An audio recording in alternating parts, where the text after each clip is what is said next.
नमस्ते सभी को।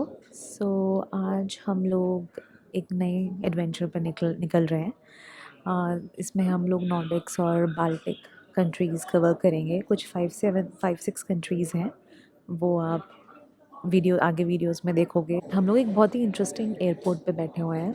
इसका नाम है बाज़ल यूरोपोर्ट। ये एयरपोर्ट एक्चुअली 3 कंट्रीज़ शेयर करती हैं। पॉइंट ऑफ व्यू से इट्स बाज़ल। अगर फ्रांस का देखें तो इट्स मुलहाउस, एंड अगर जर्मनी का देखें तो फ्राइबुर्ग। So very interesting. यहाँ से इंटरनेशनल फ़्लाइट्स भी चलती हैं। पासपोर्ट लाइक इमिग्रेशन और पासपोर्ट कंट्रोल भी था। ठीक ठाक बड़ा है, नॉट दैट स्मॉल। सो या काफ़ी इंटरेस्टिंग सी जगह है ये। एंड हम लोग ज्यूरिख से बाज़ल ट्रैवल करके आए वाया ट्रेन। 1.5 आवर्स का ट्रेन होता है। बाज़ल स्टेशन पे उतरे, and then from there we took a bus B50 for this, but to reach this airport, and now we are waiting for our flight. या and just to add, ये जो बाज़ल airport कह लो या Europa airport कह लो, यहाँ पे actually सारी budget airline ज़्यादा जाती हैं। मैं आपको क्विकली दिखाता हूँ। तो यहाँ पे EasyJet, ईजी जेट वगैरह, Wizz Air. विड्स एयर है, air dolomite. So small carriers, like हम लोग भी अभी हम लोग जो नेक्स्ट कंट्री जा रहे हैं, तो हमारी फर्स्ट कंट्री होगी डेनमार्क। सो हम लोग यहाँ से वाया फ्रैंकफर्ट ट्रैवल कर रहे हैं, बिकॉज़ वो कन्वीनियंट था। थोड़ी कॉस्ट इफ़ेक्टिव टिकट्स भी मिल गए थे हम लोगों को। So first we'll travel from here to Frankfurt, from Basel to Frankfurt it's around 25-30 minutes flight, and then from Frankfurt we have a flight to Copenhagen. So yeah, we'll reach around 6 p.m. अभी कुछ 2 p.m. हो रहा है. So we'll see you there in Copenhagen.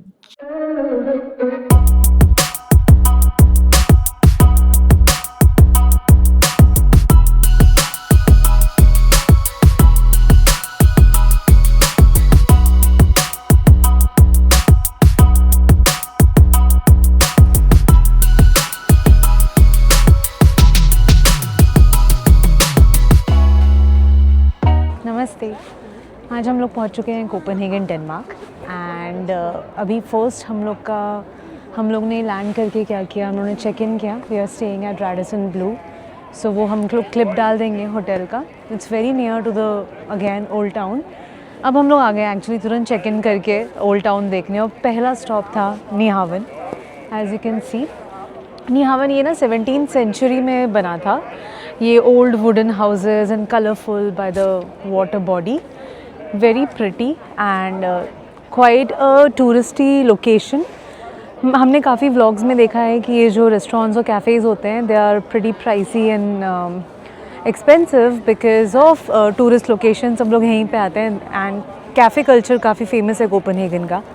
So we are planning to have somewhere else, not here, but yes, it's very good. We are just sitting here by the water body and just watching the beauty of this whole area. Very pretty. पुराना boat लग रहे हैं, जो जैसे पुराने time पे boats होते थे, वैसे ही इस कैनाल में काफ़ी सारे ऐसे पुराने बोट्स टाइप रखे हुए हैं। और आप देख सकते हो यहाँ पे प्राइस भी मेंशन है, 80 डेनिश क्रोनोस, जो कि पूरे कैनाल, डिफरेंट कैनाल्स में लेके जाएगा। Correct. And I think ऐसे सिमिलर हाउसेस आपको एम्स्टर्डम में भी दिख जाएंगे, but this is really very pretty. Post card look.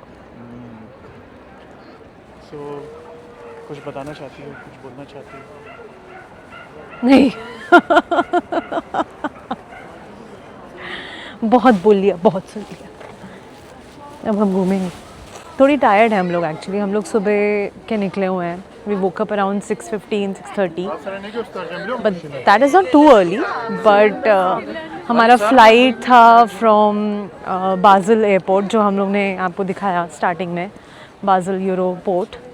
सो वो ज्यूरिख से अराउंड 1.5 आवर्स के ड्यूरेशन में जर्नी के बाद आता है। देन उसके बाद we took a flight when वो वाया फ्रैंकफर्ट आया, and now we have reach around 6 PM. So हम लोग उठे हुए हैं 6:15, 6:30, इट्स ऑलमोस्ट 12 आवर्स. एंड हम लोग 6 PM यहाँ रीच किया. And now it's 8:30. हम लोगों ने चेक इन करके just we came directly because beautiful sunset हो रहा है. कल का फोकास्ट है कि रेन्स हो सकते हैं कल. सो वी थॉट आज सन है तो let's go and grab maximum opportunity of roaming, exploring Copenhagen old town. So यार ये अनुराग कितनी ओल्ड है यार ये बोट. रस्सियाँ देखो, रस्सियाँ दिखा दो, देखो मुंडी करो.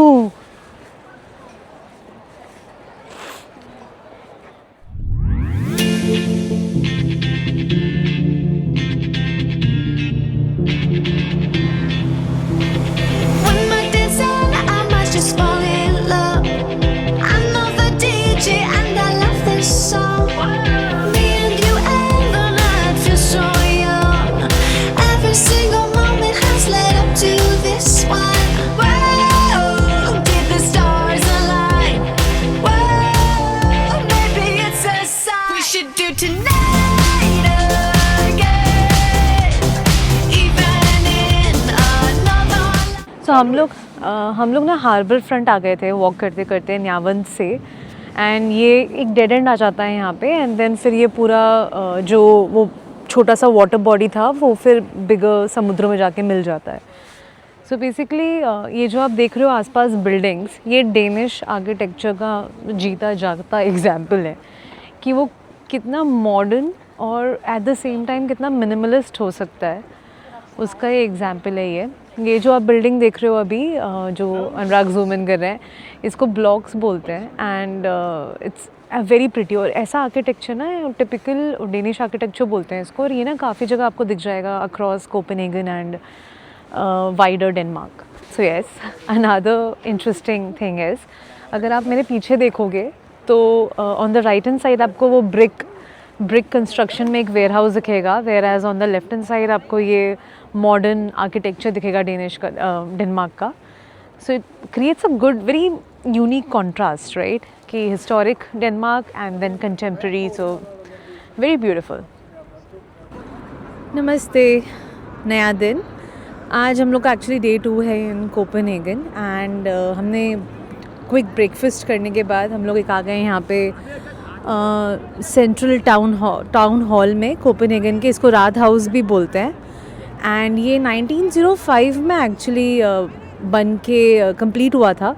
एंड डेनिश आर्किटेक्ट ने बनाया था. इसका जो भी आर्किटेक्चर है you can see it's medieval Danish and Italian renaissance से इंस्पायर्ड है. काफ़ी ब्यूटीफुल है. टॉल जो ये आप अंदर जाके ऊपर क्लाइंब करके पूरा कोपेनहेगन का व्यू भी देख सकते हो. And it's very centrally located as well. Around में अगर Anurag if you can show कि अराउंड में कैसा. So it's all big brands, shopping places, cafes. We are here. We have actually came here to go for a walking tour. So अभी हम लोग walking tour पे जाएंगे. And hence this was the meeting point. But it's a very good location. And our hotel from here it's around 1.6-1.7 kilometers. So हम लोग walk करके ही आ गए. But as you can see थोड़ी सी बारिश हो रही है एंड उसका फोकास्ट है आज भी और कल भी. But that's fine. That's life. That's Europe.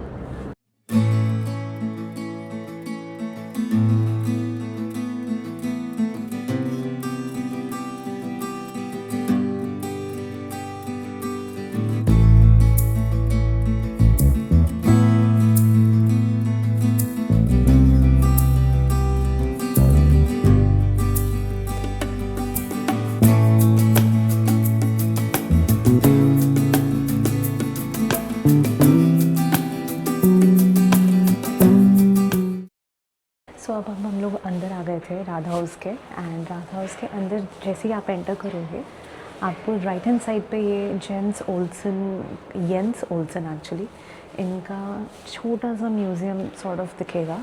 Who was Jens Olsen? Jens Olsen एक ब्रिलियंट डेनिश क्लॉक मेकर थे who has actually designed the famous world clock inside Copenhagen City Hall. He was born in 1872 and 1945 तक वो जिए थे. He was born actually in Ribe, Denmark. But then Copenhagen shift हो गए. उनको हमेशा से ही ज्योमेट्री, फिज़िक्स एंड मैथमेटिक्स का बहुत शौक था. So he just worked hard, अच्छे से पढ़ाई करी उन्होंने, and then he relocated to Copenhagen. Copenhagen में आके उन्होंने ये पूरा उन्होंने मैथमेटिक्स और पूरा डिज़ाइन किया. But he didn't have funds, so उन्होंने फंड रेजिंग करी, एंड फंड रेजिंग के बाद he then design this whole world clock watch. Hello. So हम लोग अब सिटी हॉल के अंदर आ गए हैं, राध हाउस उसके अंदर आ चुके हैं. एंड राइट हैंड साइड में येंस ओल्सन का म्यूज़ियम था, who was also a creator of world clock in Copenhagen. वो आप देखोगे क्लिप, वो हम लोग डाल देंगे इसमें. पर देन उससे और आगे अगर आप चल के आओगे तो ये एक वेडिंग हॉल जैसा कुछ है. आई थिंक यहाँ पे कम्युनिटी वेडिंग्स होती हैं, एंड अभी एक्चुअली एक वेडिंग होके गई है. एंड यार it's very very pretty.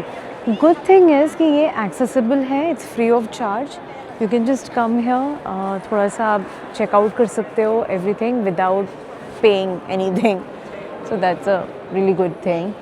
Architecture is beautiful, medieval Danish and Italian.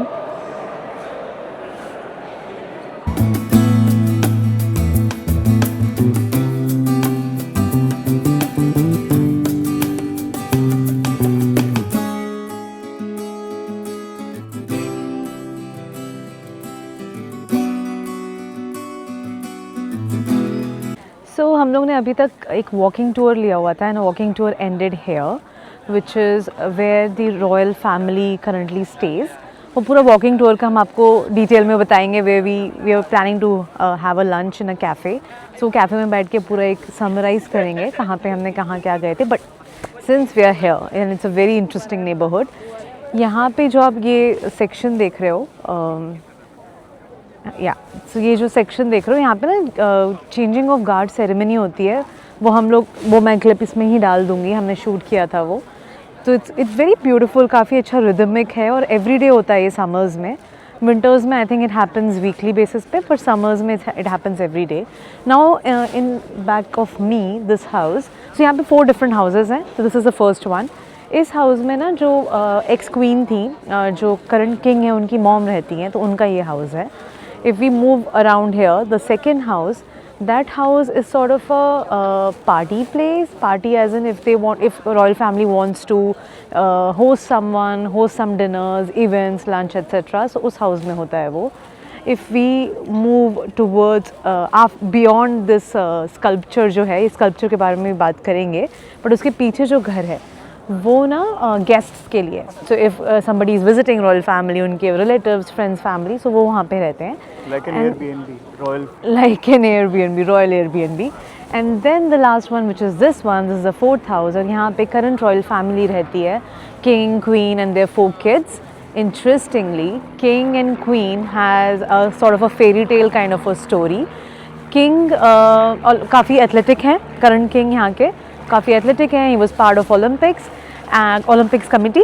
सो जब 2000 में ऑस्ट्रेलिया में ओलंपिक होस्ट हो रहा था, तो वहाँ पे ही met his queen.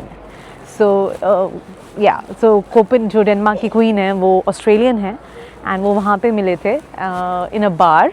And king ने फर्स्ट राइट अवे नहीं बता दिया था कि he is a future king, but then after that love happened, and currently they are living happily ever after. So yeah, that is pretty much it. And Anurag, if you can show the sculpture. Just to add on to that,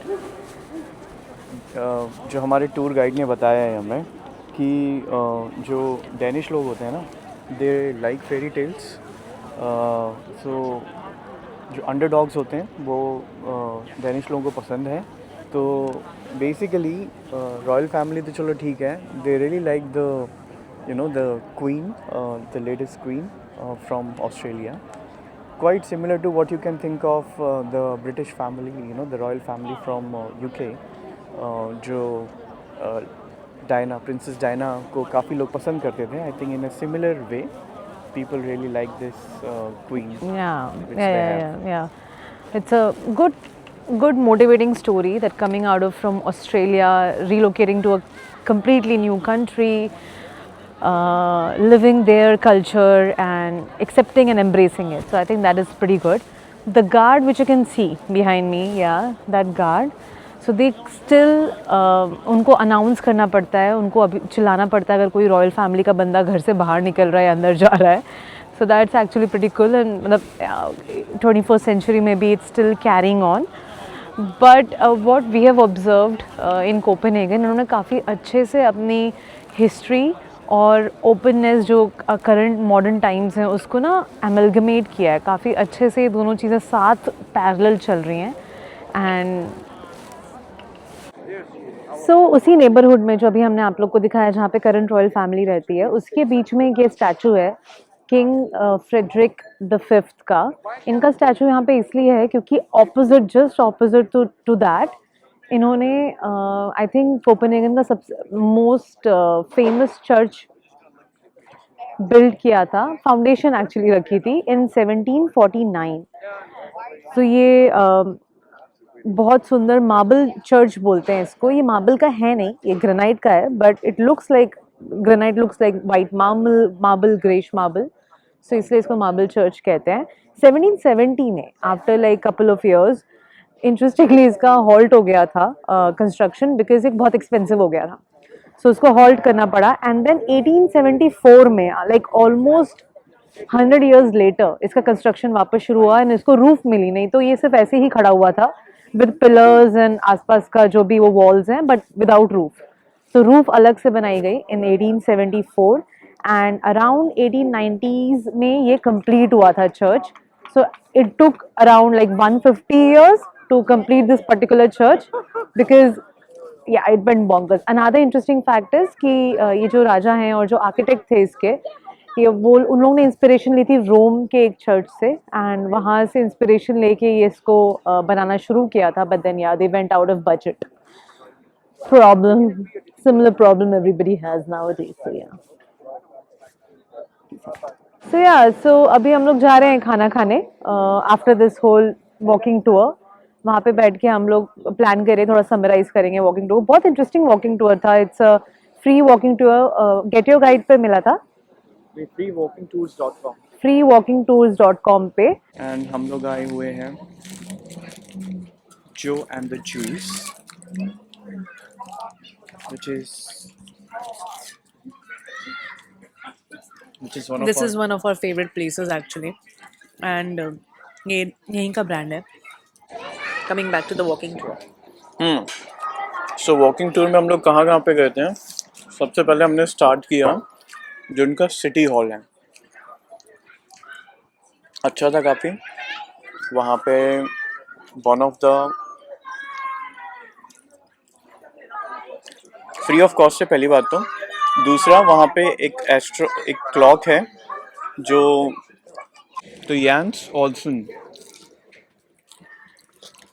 तो उनका एक clock है जो उन्होंने नहीं बनाया actually. उनके मरने के बाद उनकी ग्रैंड डॉटर ने फंडिंग रेज की इधर उधर. This is way back around the 1950s के आसपास की बात है. तो वो क्लॉक बनाया काफ़ी फंड रेजिंग करने के बाद. काफ़ी इंटरेस्टिंग है, अपने आप चलता है वो. एंड उसमें सब कुछ है. उसमें कैलेंडर है, एस्ट्रोनॉमिकल मूवमेंट्स हैं, मून स्टार के सोलर सिस्टम की डिफरेंट टाइम जोन्स है. ये उन्होंने उस ज़माने में कर लिया था अचीव. बाकी भी थे उस ज़माने में बट उतने एक्यूरेट नहीं थे जितना एक्यूरेट उनका जो क्लॉक मेजरमेंट्स था. सो एक वो था इट्स अ वर्ल्ड क्लॉक. बहुत सारे उसमें कॉम्प्लिकेशंस हैं, कॉम्प्लिकेशंस उसमें काफ़ी सारे हैं. एंड उसको बोलते हैं कि एक 25,000 का साइकिल है उसका जो नेक्स्ट सेट होगा. बट उस टाइम तक ह्यूमैनिटी का क्या सिचुएशन होगा किसी को कुछ पता नहीं है. सो इंटरेस्टिंग वो एक था. फ्री ऑफ कॉस्ट है, you can visit it. It's already a part of the city hall.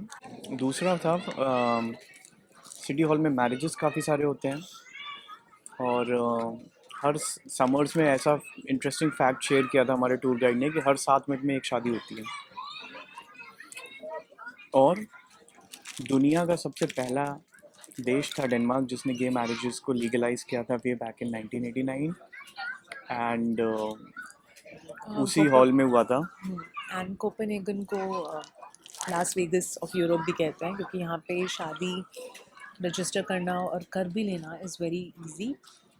So around the world से भी लोग आते हैं यहाँ पे रजिस्टर करते हैं and they can get married. They only need their photo ID, proof of proof of they are not married. So that these two things and a minimum fees. Another interesting fact was on the divorce. Divorce का process भी बहुत simple बताया है. Log in करो, जैसे हम लोग friend request भेजते हैं वैसे आप फ्रेंड वैसे ही स्पाउस रिमूवल रिक्वेस्ट है, आपके पार्टनर के पास जाएगा, पार्टनर अप्रूव करेगा, हो जाएगा आपका. दैट बीइंग सेड, इनका जो डिवोर्स रेट है that is one of the highest, I think 45% के आसपास है. और कहाँ, सो that was the first thing. उसके बाद हम लोग गए थे, हमने देखा जो कार्ल्सबर्ग बियर है, वो उसकी थोड़ी हिस्ट्री बताई. वो एक पास में ही एक स्ट्रीट है, वहाँ पे वो फाउंड हुई थी, और वो कितना चैरिटी वर्क करते हैं उसकी. कार्ल्सबर्ग फाउंडेशन, जितने भी यहाँ पे समर्स में इवेंट्स होते हैं, they are the main sponsor for those events. काफ़ी जो इम्पोर्टेंट मॉन्यूमेंट्स है, आर्ट म्यूजियम्स हैं, उनमें वो फाउंडेशन पैसा खर्च करती है, काफ़ी इम्पोर्टेंट है वो. तो वो एक काफ़ी इंटरेस्टिंग था. तीसरा एक स्ट्रीट है, it's one of the oldest street in Copenhagen and in Denmark, जिसमें जो घर बने हुए हैं वो हम क्लिप डाल देंगे, आप देख लेना. काफ़ी सारी मूवीज़ की शूटिंग भी हुई है वहाँ पे. और इंटरेस्टिंग फैक्ट था कि जैसे डेनमार्क का बोलते हैं ना कि कलरफुल घर हैं, कलरफुल बिल्डिंग्स हैं, उसके पीछे एक इंटरेस्टिंग फैक्ट है कि कुछ पुराने ज़माने में जितने ज़्यादा कलरफुल आपके घर होते हैं उतना ही आपको पैसे वाला माना जाता है, बिकॉज जो कलर होते हैं वो महंगे आते हैं. तो इसीलिए उस टाइम पे लोग एक दूसरे से compete करने के लिए अच्छा सा पेंट यूज़ किया करते थे घर के बाहर. तो वो काफ़ी इंटरेस्टिंग है. दिस लेन और स्ट्रीट, उसका नाम भी बड़ा इंटरेस्टिंग है. उसका नाम है shit street in English, and Danish में कुछ अलग सा नाम, मेगर स्ट्रीट कुछ ऐसा नाम था. उसको शिट स्ट्रीट इसलिए कहते थे क्योंकि वो हार्बर के पास था and during that time sellers आते थे. सेलर्स काफ़ी टाइम पानी में रहते थे एंड देन जब वो लैंड पे आते थे तो उनको 2-3 चीज़ें चाहिए रहती थी. फर्स्ट वाज दारू, बहुत सारा लिकर, तो काफ़ी सारे बार्स थे उस एरिया में. देन सेकेंड वाज गैम्बलिंग, और वो सब वो थोड़ा सा वो party scene sort of enjoy करने के लिए life. And third was prostitution. So वो एरिया बहुत ज़्यादा ही उस हिसाब से गंदा माना जाता था एंड अनसेफ माना जाता था उस टाइम पे. एंड ऐसे 2-3 एरियाज़ हैं यहाँ पे कोपेनहेगन में, उस टाइम पे अनसेफ माने जाते थे. अब तो of course things have change, but हाँ उस टाइम पे वो सब चलता था, तो इसीलिए उस स्ट्रीट को शिट स्ट्रीट बोलने लगे. उसके बाद हम लोग एक स्क्वायर में गए. एक स्ट्रीट है, उस स्ट्रीट का नाम है जोग्रर या कुछ ऐसा नाम है, बहुत ही कॉम्प्लिकेटेड नाम है. गाइड ने बताया, वो डैनिश लोगों के लिए भी डिफ़िकल्ट है बोलना. दैट इज़ अराउंड 2 किलोमीटर्स लंबा. उसमें काफ़ी high and luxury departmental stores हैं, एक्सेट्रा एक्सेट्रा. सो काफ़ी अच्छा है. शॉपिंग स्ट्रीट बोलते हैं उसको. वो था. और एक और चीज़ थी बहुत ही इंटरेस्टिंग, जो पुराना सिटी हॉल था वो भी वहाँ पे था. जब जजमेंट पास होती थी, किसी की सुनवाई होती थी एक्सेट्रा, तो उसी के सामने एक जगह दिखाई जहाँ पे पब्लिक एग्जीक्यूशन होता था. ओह या काटते थे लोगों को या फिर कोड़े से मारते थे, तो वो सब चीज़ें उस सिटी हॉल के बाहर होती थी. और गाइड ने एक इंटरेस्टिंग पॉइंट ये भी कहा कि आयरनी कैसी है, अभी जो इमेज है डेनमार्क की या कोपेनहेगन की वो बहुत ही ओपननेस और way forward thinking, modern perception है. बट इनका भी हिस्ट्री रहा है, इनका भी पास्ट रहा है, जहाँ पे ये लोग पब्लिक एग्जीक्यूशन करते थे या शिट स्ट्रीट जैसी स्ट्रीट्स के नाम रखते थे because of the culture and everything. Then उसके बाद हम लोग एक सर्कल पे आए थे, जो एक फेमस मेट्रो स्टेशन है उसके बाहर का सर्कल है. उसकी भी काफ़ी अच्छी हिस्ट्री बताई थी वहाँ पे. फिर जो इनका फेमस राइटर था क्रिश्चियन नेगवान करके जो है, हैंस क्रिश्चियनसन, हाँ, उसके बारे में बताया कि क्योंकि वहाँ पे एक ना ओपरा हाउस है, जो इनका पुराना ओपरा हाउस है, उसके बाहर हम गए थे और वहाँ पे बहुत सारे ऐसे बिल्डिंग्स बने हुए हैं। तो ओपरा हाउस था, उसके पास एक और लग्जरी होटल है which is one of the most expensive one in Denmark. और वहाँ पे बताते हैं कि बैक इन दोज टाइम्स, जिसको होटल इंग्लैंड या कुछ ऐसा करके नाम है उसका, जहाँ पे पुराने टाइम पे वर्ल्ड वॉर 1 के टाइम पे, आई थिंक वर्ल्ड वॉर 2 के टाइम पे, World War जो II. हाँ वर्ल्ड वॉर 2 के टाइम पे नाजीज़ के जो ऑफिसर्स हैं वो वहाँ पे रहा करते थे। तो फुल इसीलिए एकदम अय्याशी में रहते थे, एकदम प्रीमियम लग्जरी होटल है। सो एंड 4.5 years उन्होंने राज किया, लाइक ड्यूरिंग जर्मन इन्वेजन हो गया था 1990 मतलब वर्ल्ड वॉर 2 के टाइम पे। सो तब वो वहाँ पे रहते थे, अय्याशी करते थे। And now that particular place is famous for their bakery items, very costly bakery items, and also of course rock stars रहते हैं आके आगे, क्योंकि वो कोपेनहेगन का सबसे costly होटल है। So we started from Radh House, which was a city town hall. Then फिर हमने बीच में पैलेस भी देखा, जो पहले पैलेस था बट देन 1908 से पार्लियामेंट में कन्वर्ट हो गया है। वहाँ पे सारे मिनिस्टर्स और उनके प्राइम मिनिस्टर सब रहती हैं, मतलब वहाँ पे काम करते हैं। तो it has converted into an office because वो काफ़ी ज़्यादा उसमें 2-3 बार वो जल चुका था। 1908 में कन्वर्ट कर दिया to parliament. Another point since we are talking about it, यहाँ पे ना पहले आग बहुत लग जाती थी बिकॉज लकड़ी के घर होते थे, एंड कुकिंग से या किसी भी चीज़ से अगर आग लग गई, एंड हवा इतना विंडी है ना ये पूरा लोकेशन, कि वो आग फैल जाती है। एंड देन फिर royal family shifted to the new place, new castle, जहाँ पे हम लोग लास्ट में गैदर हुए, जहाँ पे चेंजिंग ऑफ गार्ड होता है इन समर्स। वो हमने सेरेमनी क्लिक करी है तो वो भी हम इसमें डाल देंगे। And then we also showed you 4 houses, 4 उस पूरे नेबरहुड में 4 पैलेसेस हैं। उसमें कौन डिफरेंटली रहते हैं, लाइक एक में किंग की मॉम रहती है, एक में किंग की फैमिली रहती है, hosting palace, and then also royal Airbnb. Overall quite an interesting thing to explore. And हम लोग को वॉकिंग टूर्स काफ़ी अच्छे भी लगते हैं, काफ़ी हिस्ट्री के बारे में पता चलता है, किसी कंट्री के बारे में।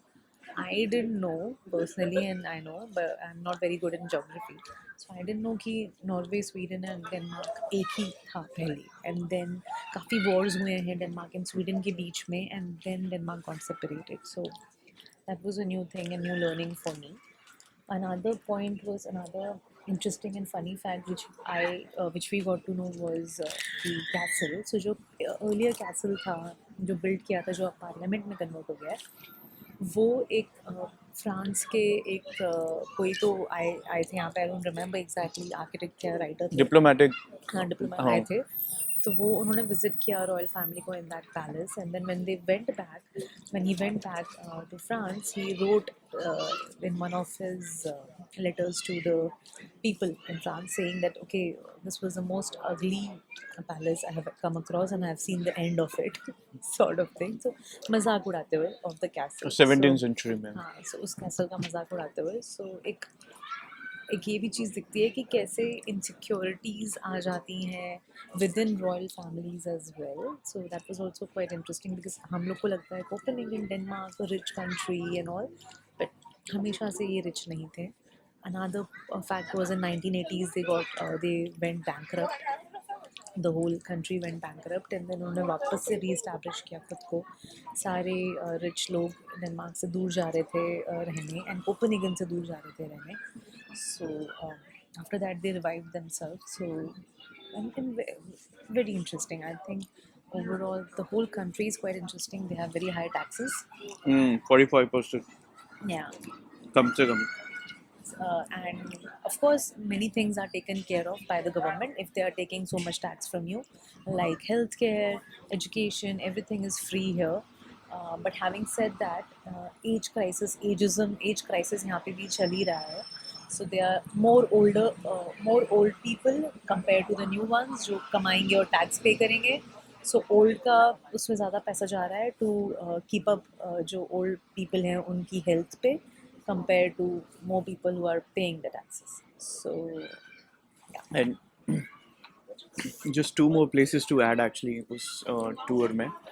फर्स्ट ऑफ ऑल जब स्टार्टिंग में ही हम लोग वो जो सिटी हॉल गए थे, जो नया सिटी हॉल है अभी का, उसके बगल में ही one of the most famous iconic places in Copenhagen, that's a Tivoli Gardens. Oh yeah.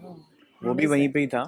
और टिवोली गार्डन्स उस ज़माने में, and this is probably like 1884 में स्टार्ट हो गया था, and that has also been an inspiration for lot of these Disney या Universal Studios या ये जो अम्यूज़मेंट पार्क्स थे, that is one of the oldest amusement park, Tivoli Gardens. And it's still operational. So exactly और ज़रूरी नहीं जाके आप उस अम्यूज़मेंट में पार्क में जा रहे हो तो आपको राइड्स ही लेनी है, नहीं, it's more of a place जहाँ पे आपको हिस्ट्री के क्लोज भी जा सकते हो, बिकॉज इतना पुराना है वो। एंट्री फ़ी है, एंट्री फ़ी के बाद आप काफ़ी एरियाज एक्सप्लोर कर सकते हो। हम देखते हैं, अभी टाइम मिला तो हम वहाँ जाने का ट्राई करेंगे टिवोली गार्डन्स में। तो एक वो था, दूसरा नियन वान करके जिस जगह पे हम लोग ऑलरेडी पहले दिन ही चले गए थे, जो most pictured place in Copenhagen है, तो उसकी भी थोड़ा सा बताया कि कैसे क्या, जब बिकॉज डैनिश जो कंट्री है डेनमार्क, वो खुद भी एक कॉलोनाइजर्स थे, काफ़ी कंट्रीज़ को कॉलोनाइज किया हुआ था अफ्रीका वगैरह में। तो वहाँ से जब पैसा आता था तो वो पोर्ट्स में आता था, तो वो एक पोर्ट था पर्टिकुलर म्यांमार, एंड देन वहाँ पे वो कलरफुल हाउसेस वगैरह मिलना शुरू हुए। तो वो कंपैरेटिवली उतना पुराना नहीं है, but it use to be a port, but अभी काफ़ी पिक्चरिस्क बन गया है। वहीं उसी जगह पे एक टैटू प्लेस है जिसको बोलते हैं न्यानवान 17, एक फेमस बिल्डिंग है वो। It's said to be one of the oldest tattoo place, I think back in 1940s 50s 60s। 1880s. That's in the basement. And उस place का नाम Tattoo something है, and it was after the person who took over in 1940s during the World War II, but वो 1880s से चला आ रहा। And interestingly, the king thing which you also saw. One of the king back in 1960s, उन्होंने क्या किया था, इसी tattoo artist से टैटू करवाया था। एंड क्योंकि वो उस टाइम पे काफ़ी घूमे भी थे एशिया वगैरह में, तो उन्होंने ड्रैगन का टैटू कराया था, ऊपर से पूरा शर्टलेस थे वो, एंड वो एक मैगजीन के लिए शूट किया था, and became one of the quite a funny और ऑल्सो इन अ गुड, इन लोगों के पास ह्यूमर है actually, they are very humorous people. So basically काफ़ी अच्छा है वो, एक्चुअली काफ़ी सीरियसली नहीं लेते हैं और वो क्रिटिसाइज भी करते हैं, तो डिफरेंट तरीका है। अगेन रिलेटेड टू एज, जब चारू बता रही थी, अगेन एक स्टोरी बताई थी उन्होंने कि जब ये लोग पॉपुलेशन क्राइसिस से गुजर रहे हैं, क्योंकि अब बच्चे नहीं कर रहे हैं यहाँ की जो जनरेशन है, तो एक कैंपेन चलाया था कुछ साल पहले गवर्नमेंट ने और कुछ प्राइवेट इंस्टीट्यूशंस ने मिलके। उस कैंपेन में बेसिकली ऐसा था कि young couple should go to the southern Europe, वहाँ पे जाओ, have a wine and wine लो, stay away from phone and work and सब कुछ चीज़ें, that gives an opportunity to look towards your partner। and तो एक स्लोगन यूज़ किया था उसने, क्या था उस स्लोगन का नाम था कि So the whole ad goes like the spouse talks to her, looks at his partner and says कि shall we think about having a kid। So वो जो लड़की होती है वो बोलती है कि क्यों, because तुम्हारी for your mother, because your mother is saying so नहीं, तो वो पार्टनर बोलता है कि नहीं, for Denmark, let's do it for Denmark। So this was so hilarious that people they just, and after that surprisingly थोड़ा सा increase hype हुआ भी था in birth rate, but then it again got decreased, so that was very very hilarious। तो I think overall काफ़ी interesting था। काफ़ी time लग जाता है इन सब टूर्स करने में, तो बहुत लंबा हो गया वीडियो, 21 मिनट का हो गया समराइज करते करते, बट ठीक है, चलो आगे जाके कुछ देखते हैं, घूमते हैं। बाय।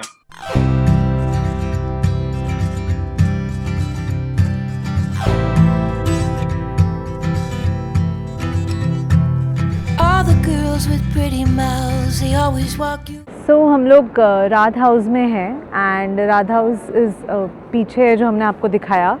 उसके बाद उसके जस्ट डायगनली ऑपोजिट में ये बहुत ही इंटरेस्टिंग बिल्डिंग है, जहाँ पे आप देख सकते हो कि ना वो जो 20 10 0 वो जो स्केल है वो बताता है temperature of that day, and उसके ऊपर जो एक फिगर देख रहे हो, जो lady on a cycle, and उसके आगे है एक lady who is holding a umbrella.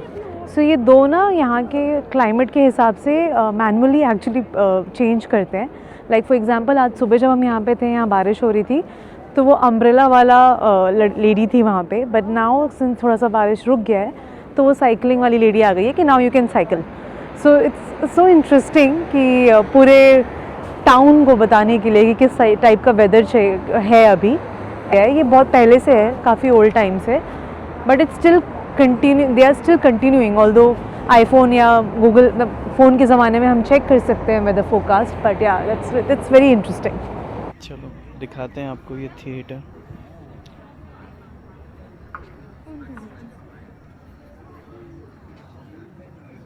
I'm special, yeah, I'm special, 'cause they just don't got, oh, they just don't got what I've got.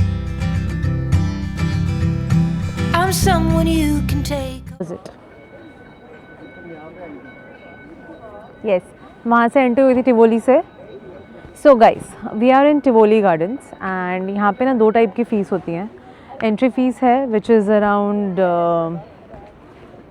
How much was it kroner में, मेरे को Frank में आता है. 380. टोटल 380 डेनिश क्रोनोज हैं.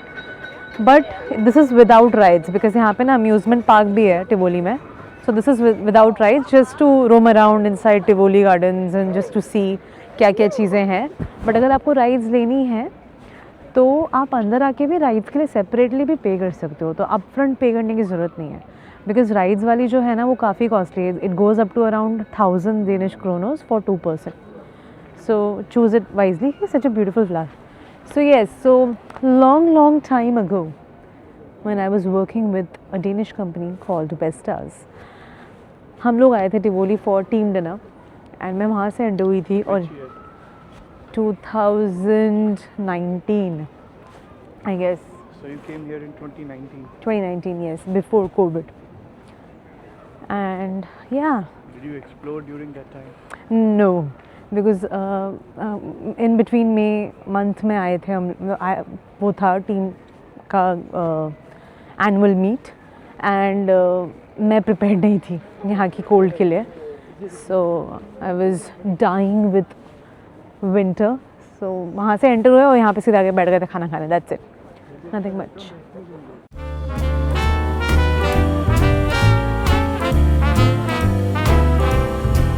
I was swinging along, minding my business, when suddenly out of the blue, just like a present from heaven, beautiful, wonderful you, the clouds disappeared and the birds started singing a beautifully wonderful tune, for no other song could be worthy of beautiful, wonderful you.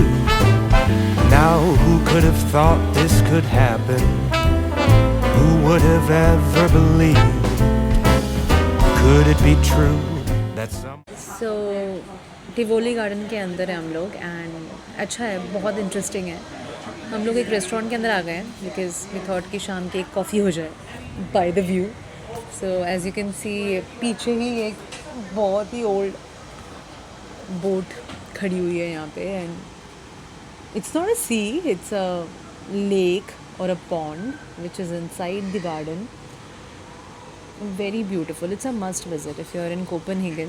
So definitely Tivoli garden में आएँ. काफ़ी सारी चीज़ें मिल जाएंगी आपको यहाँ पे. बहुत अच्छे कैफ़ेज़ हैं, रेस्टोरेंट्स हैं, अम्यूज़मेंट पार्क है if you are adrenaline junkie. And yeah, interesting. Hi everyone. तो अभी हम लोग आए हुए थे आसिस्टेंस सेमेट्री कोपनहेगन में. ये काफ़ी ब्यूटीफुल और हिस्टोरिकली सिग्निफिकेंट है. यहाँ पे बहुत सारे बरियल्स हैं काफ़ी फेमस लोगों के जो डैनिश हिस्ट्री. मैं थोड़ा सा झलक दिखा देता हूँ आपको एक यहाँ से. जैसे कि इधर एक बरियल है, ये ऐसे. फिर एक इधर है. फिर ये लाइन से आपको काफ़ी सारे दिख जाएंगे यहाँ पे.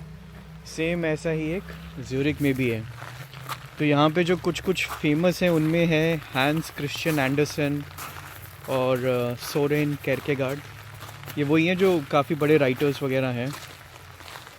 समर्स के टाइम पे काफ़ी अच्छा रहता है ये 1933 हाँ, दिखा ना जैसे ये है 1945 में भी आपको अगर ये आई थिंक इसको कुछ तो बोलते हैं प्लेट या समथिंग तो ये कुछ 1930s टूमस्टोन में लिखा हुआ है 1862 से 1930 मतलब बहुत पुरानी काफ़ी पुरानी है ये एक्चुअली में हाँ और अभी तो बहुत बारिश हो रही है but generally it's really good अगर आप समर्स में वॉक कर रहे हो आई नो थोड़ा सा स्केरी बिट हो सकता है ये इंटरेस्टिंग है thought worth sharing and knowing